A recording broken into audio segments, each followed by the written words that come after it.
कार्यक्रम के पुण्यार्जक परिवार है साहिल संघ प्रज्ञा के विवाह के मंगल अवसर पर सौभाग्यमल सुनील कुमार पाटनी, कोलकाता।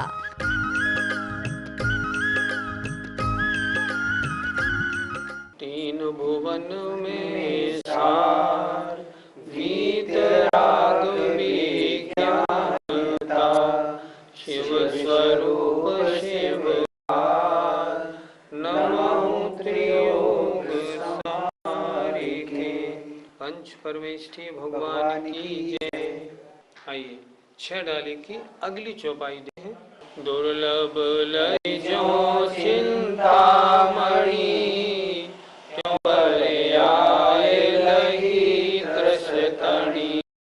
लट पिपील अलिहादि शरीर, धर धर मर्यो सही बहुपीर। आइए अर्थ देखें। दुर्लभ, लभ कहते हैं प्राप्त करना, और दुर्लभ माने अत्यंत कठिनाई से, अर्थात अत्यंत कठिन है प्राप्त करना। जो माने जिस प्रकार इनकी प्राप्ति अत्यंत कठिन है। किसकी प्राप्ति? त्रस्याई की। या जिस प्रकार चिंतामणि रत्न की प्राप्ति अत्यंत दुर्लभ है, उसी प्रकार त्रस की पर्याय को लही माने प्राप्त किया। फिर देखिए, जैसे चिंतामणि रत्न की प्राप्ति अत्यंत दुर्लभ है, उसी तरह त्रस की पर्याय को प्राप्त किया। अर्थात एक इंद्री से 2 इंद्री, 3 इंद्री, 4 इंद्री, 5 इंद्री में आया। जीव 2 प्रकार के, त्रस और स्थावर। स्थावर माने 1 इंद्री और त्रस माने 2, 3, 4, 5 इंद्री। तो क्या कहे, जैसे चिंतामणि रत्न का प्राप्ति दुर्लभ है, बड़ी कठिन है, नहीं होती, उसी तरह एक इंद्री से त्रस की पर्याय को प्राप्त करना बहुत कठिन है। अब त्रस पर्याय प्राप्त हुई तब क्या बना? लट बना, 2 इंद्री लट। पिपील माने चींटी, अली माने भौरा आदि के शरीर को, लट जैसे लट है, केंचुआ है, सब 2 इंद्री होते हैं। चींटी, चिवड़ा, खटमल, ये सब 3 इंद्री होते हैं। भौरा, मक्खी, मच्छर 4 इंद्री होते हैं। एक एक नमूना इन्होंने दे दिया।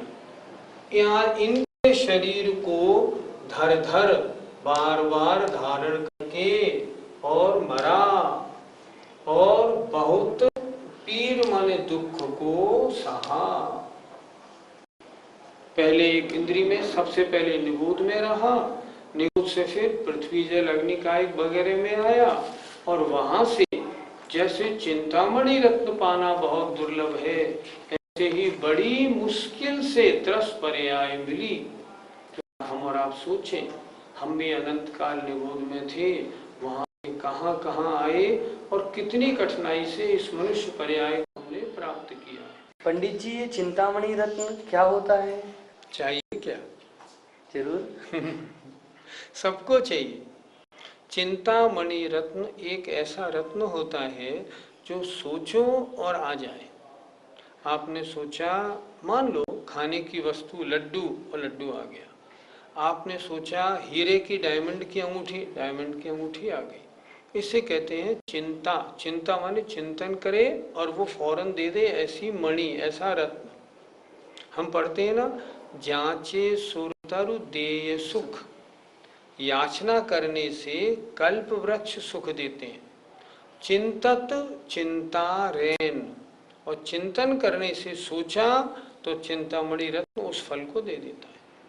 चिंतामणि रत्न का मतलब जो चिंता करते ही चिंतित वस्तु को प्राप्त करा दे, उसका नाम चिंतामणि रत्न। ये चिंतामणि रत्न किसको मिला?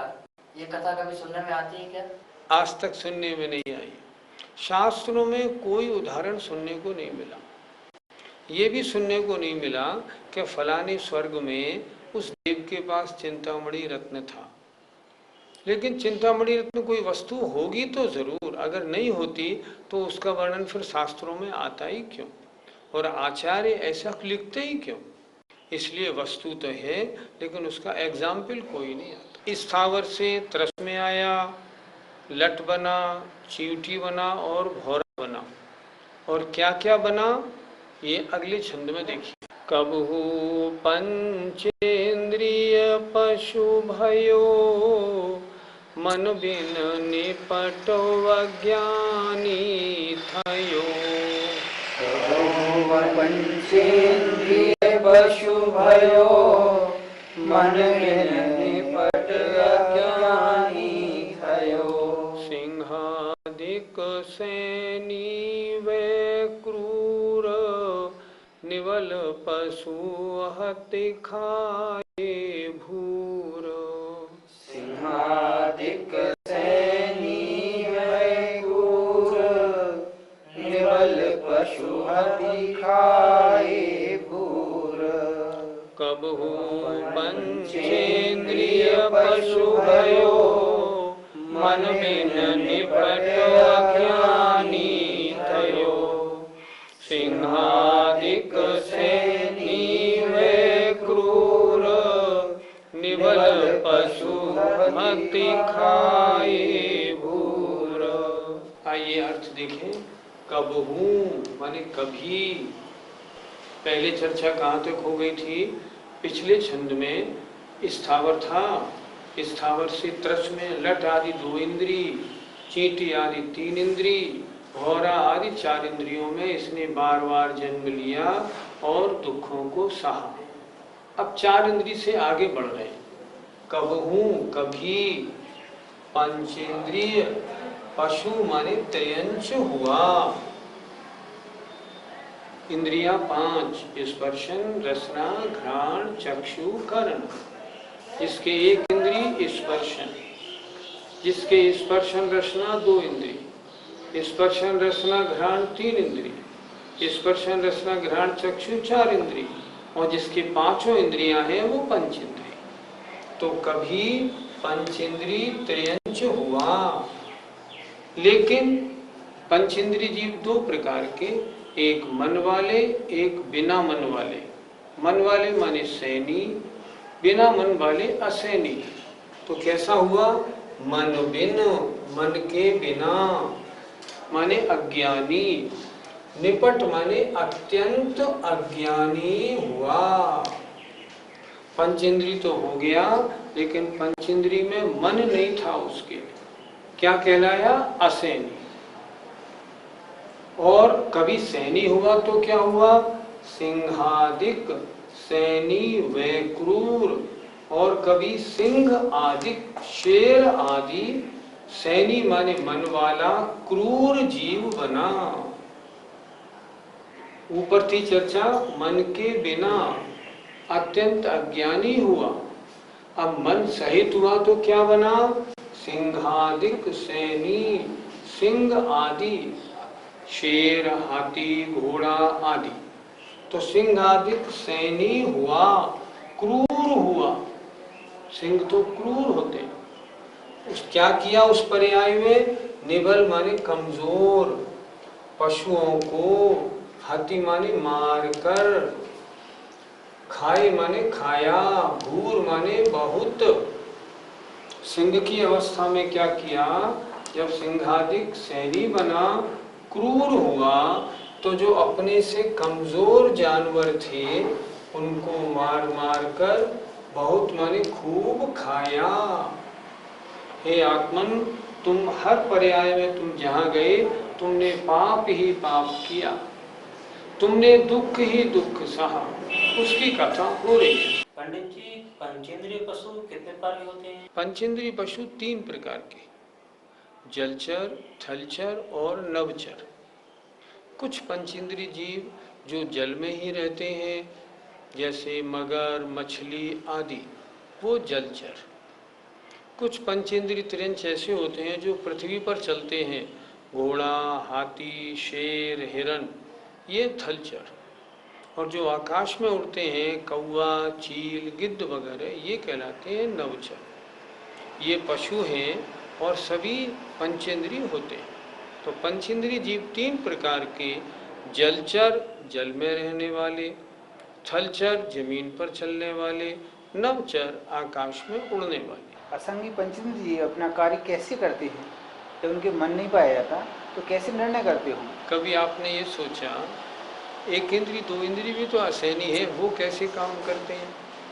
चींटी कैसे चलती है, भौरा कैसे दौड़ता है, चलता है कि नहीं चलता है? चलता है। हम पहले ये समझें मन का काम क्या है। मन का काम करने का काम मन का नहीं। मन किसे कहते हैं?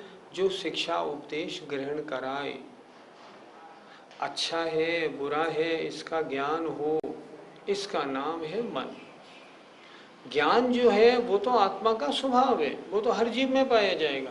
जो निगूदिया जीव है उसमें भी ज्ञान तो है, और वो भी जितने काम करता है ना, सब ज्ञान से ही करता है, जो भी करता है। एक इंद्रिय जीव, दो इंद्रिय जीव हैं, ये सब भी अपने ज्ञान से सारा काम करते हैं। पर अच्छा है या बुरा, है या उपादेय, इसका चिंतन बिना मन के नहीं होता। इसलिए जो जीव बिना मन के हैं कार्य तो करते हैं, लेकिन उनको हे उपादेय का ज्ञान नहीं होता। इन जीवों के मन क्यों नहीं पाया जाता? पहली बात, आत्मा का जो ज्ञान नाम का गुण है, मतिक ज्ञान के 6 वेद उन्होंने बताए। 5 इंद्रिय और मन, 5 इंद्रियों के द्वारा जानना और मन के द्वारा जानना। ये जानने की शक्ति मिलती है उस ज्ञानावरण कर्म के क्षयोक्षम होने से। जिनके जिस इंद्री का क्षयोक्षम है उसके उतनी इंद्री मिलेंगी। जिसके मन संबंधी ज्ञान का क्षयोक्षम है उसके मन मिलेगा, जिसके मन संबंधी ज्ञान का क्षयोक्षम नहीं है उसके मन नहीं मिलेगा। आपने पिछले जन्म में गंदी गंदी खराब बातें सोची, आपने मन का दुरुपयोग किया, तो अगले जन्म में असहनी बनोगे। क्यों? मन मिला, गलत उपयोग किया, असहनी बनो। तो जिन जीवों के मन संबंधी ज्ञानावरण कर्म का क्षयोक्षम नहीं होता, उन जीवों के मन नहीं होता। अगली चौपाई देखें। कबहु आप भयो बलहीन, सबलनि करि खायो अति दीनो। कबहु आप भयो बलहीन, सबलनि करि खायो अति दीन। छेदन भेदन भूख पियास, भारो वहन हिम आतप त्रास। छेदन भेदन भूख प्यास, भार वहन हिम आतप त्रास। कबहु आप भयो बलहीन, सबलनि करि खायो अति दीन। छेदन भेदन भूख पियास, भार वहन हिम आतप त्रास। कबहु कभी, आप माने यह जीव स्वयं हुआ, बल से हीन माने रहित। पहली चौपाइयों में हमने क्या बताया था कभी आप शेर आदि बलवान हुआ, तब क्या किया? जो कमजोर जानवर थे उनको मार मार के खाया। कभी खरगोश पकड़ लिया, कभी हिरण को पकड़ लिया, कभी शियार को पकड़ लिया और खा लिया। कर्म उदय है, सारी पर्यायें संसार में मिलती हैं। और कभी ये कमजोर भी तो हुआ, तब क्या हुआ? कभी ये आप बल से रहित माने कमजोर हुआ, तब क्या हुआ? सबलनि करि माने जो बलवान है, जो ताकतवर है, उनके द्वारा, सबलनि जो बल वाले हैं उनके द्वारा खाया गया। अति दीन, अत्यंत दीनता पूर्वक, रोते बिल्लाते हुए पकड़ में एक बार आ गया, बस खेल खत्म। हिरन बन गया, शेर ने पकड़ लिया, मार दिया। भौरा किसी के पास आ गया, उन्हें मसल दिया। तो कह रहे हैं कभी आप बलहीन हुआ, तब क्या हुआ कि जो बलवान थे उनके द्वारा अत्यंत दीनता पूर्वक खाया गया। हम रोज क्या देखते हैं, देखो चूहा बिल्ली के द्वारा यूं ही मार दिया जाता है, बिल्लियां कुत्ते के द्वारा यूं ही मार दी जाती है। जो कमजोर होता है वो बड़े जीवों का आहार बनता है। सब जगह यही हो रहा है। कितने जीवों का ऐसे मरण होता है, हमने भी इन पर्यायों को न मालूम कितनी बार प्राप्त किया है। कोई पर्याय ऐसी नहीं जो हमने प्राप्त नहीं की हो। गंदी से गंदी चाहे सुअर हो या अच्छे से अच्छी कोई शेर हाथी वाली पर्याय हो, उसमें अनंत बार हमने जन्म लिया है। तो कह रहे हैं कभी आप बल से रहित हुआ, कमजोर हुआ, तब बलवानों के द्वारा अत्यंत दीनता पूर्वक खाया गया, बिलबिलाया, लेकिन जिसने चंगुल में पकड़ लिया उसने छोड़ा ही नहीं। क्या क्या दुख पाए त्रिंच गति में, छेदन छेदा गया, भेदन भेदा गया, भूख प्यास माने प्यास की बाधा, और भार का वहन माने ढोना, वजन ढोए, हिम माने सर्दी की, सर्दी के कष्ट को भोगता, आतप गर्मी को भोगा, दुख त्रास माने दुखों को भोगा। अर्थात पशु पर्याय में छेदा गया, भेदा गया, भूख और प्यास इनकी बाधाओं में छटपटाया, वजन ढोया, धोना, सर्दी और गर्मी के दुखों को सहा। त्रिंच गति के दुखों का वर्णन नहीं हो सकता। रोज देखते हैं सड़क पे चले जा रहे हैं, मुर्गियां एक जाल में बंद करके जा रही है, कितनी निर्दयता से उनका एक एक पंख तोड़ा जाएगा, भेदा जाएगा, गर्दन मरोड़ी जाएगी और मार दी जाएगी। कितनी हिंसा प्रतिदिन होती है, सोचे तो सही। अंडे लोग यूं ही खाते हैं।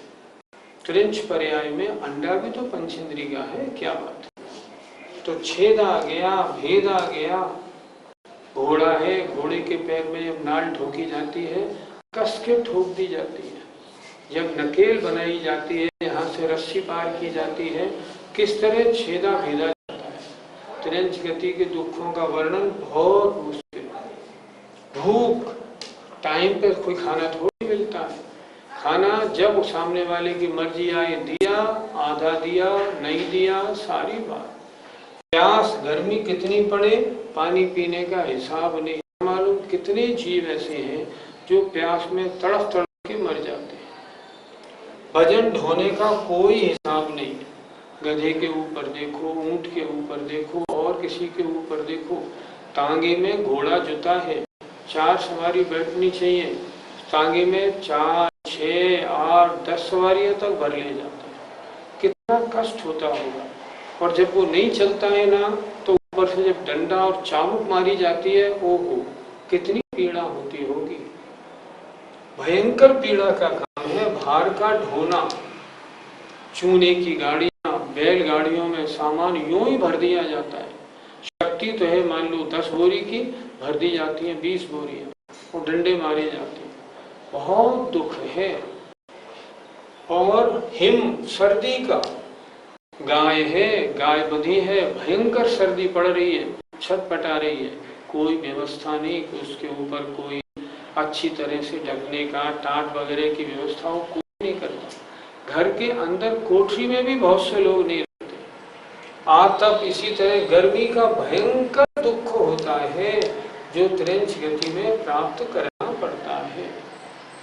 त्रिंच गति के दुखों का वर्णन क्या बताएं। आजकल जितनी दवाएं टेस्ट होती है ना, सब त्रिंचों के ऊपर होती है। खरगोशों की आंख में दवाई डाल के टेस्ट की जाती है। उनकी आंखों को ब्लेड की धारों के टेस्टिंग में प्रयोग किया जाता है।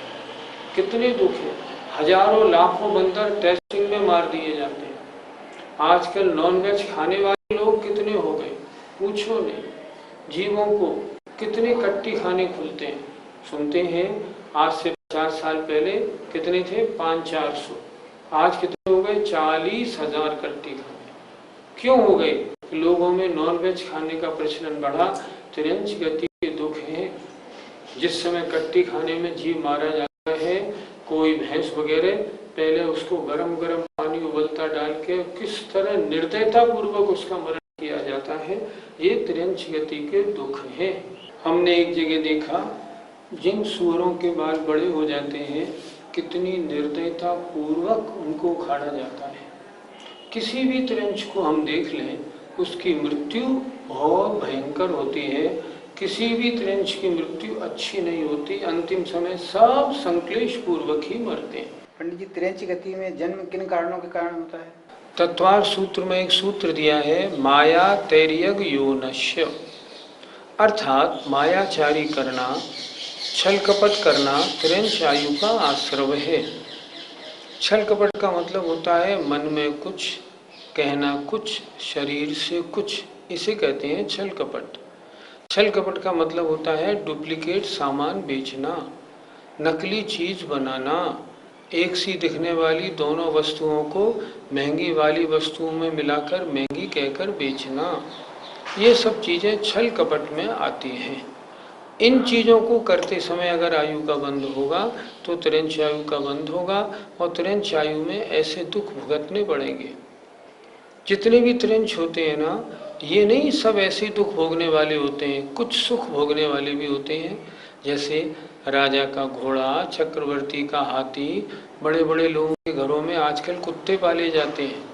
उन्होंने, जिन्होंने पहले जन्म में कुछ धार्मिक कार्य संपन्न किया हो, लेकिन आयु बंध के काल में अगर वो मायाचारी कर रहे हों तो उनके तिरंज आयु का आश्रव होगा, और वो तिरंज बनेंगे तो जो उन्होंने पहले जन्म में अच्छे कार्य किए हैं उसके अनुसार उनको अच्छे घर में जन्म मिलेगा। ऐसा होता है। पंडित जी, ये जो तिरंज गति के जीव हैं, ये मर करके किन गति में जाते हैं? तिरंज गति के जीवों का जाना चारों गतियों में संभव है। ये इस पर डिपेंड करता है कि उनके परिणाम कैसे हैं। अगर कोई तिरंज संक्लेश परिणामों में मरा, जैसे मान लो कट्टी खाने में उसके ऊपर गर्म पानी डाल के मारा जा रहा है, मरेगा, निश्चित रूप से लगभग वो नरक पर्याय को प्राप्त होगा। अगर दूसरा कोई ऐसा नहीं है, मायाचारी करते हुए मान लो जा रहा है, ऐसे कोई विचार है, तिरंजों में जाएगा।